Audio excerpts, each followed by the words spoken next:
Let's head back to the voicemail of Truth and Reason. Hey guys, I just wanted to ask you all, because I can't ever get a straight answer from anybody else, if the Browns are going to draft another quarterback or possibly sign another veteran free agent or do a trade, anything like that, who's the odd man out in the quarterback room? Because I don't think they're going to cut Deshaun Watson, so that only leaves Sanders and Gabriel. Or are we going to carry 4 quarterbacks? Just want a little bit of clarity if you guys can offer that. Thanks. Go Browns.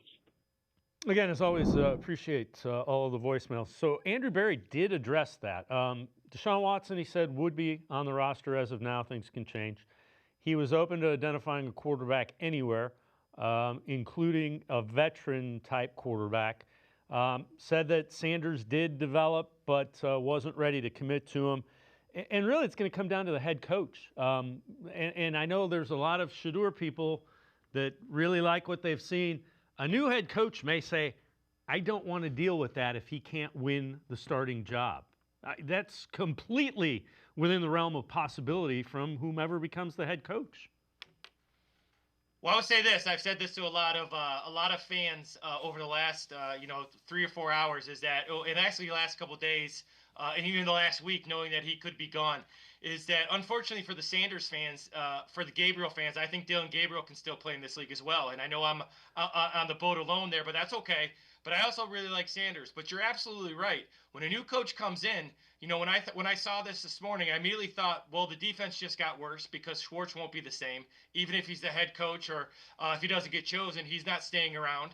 And if he does stay around, that tells you that they're dictating it's not the new head coach. So there's a lot to be said about what this new coach is going to want. And he might come in and say, I want my own quarterback. We're trading up and we're going to get Mendoza. We're going to get Moore, whoever it is. So this is not necessarily great news for Shedeur Sanders fans or any fans of anybody on this roster. Because when a new coach comes in, everything changes. From the way they eat, practice plans, travel schedules, everything changes. And that's part of the deal with change. Some of it's greener on the other side, but some of it's not.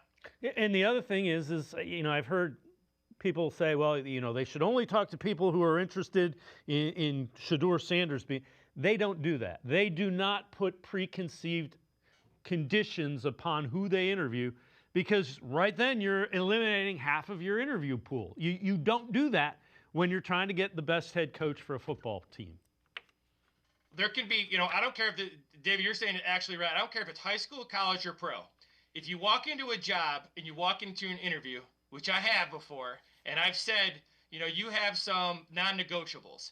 And really the non-negotiable for most head coaches who really want to run a strong organization, program, whatever level it is that you're going to work with everybody else, and you're going to work with everybody who's involved and everybody who has a part of the program.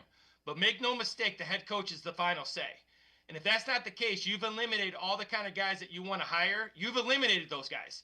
They're not coming in where they're not in charge. Now, they're going to rely on the boss, and they're going to rely on the GM. But when it comes down to football decisions, they're in charge. And if that's not the case, the Browns will be in the same boat they've been in, because that's where they're at. They got to get a guy who he's in charge, no one else.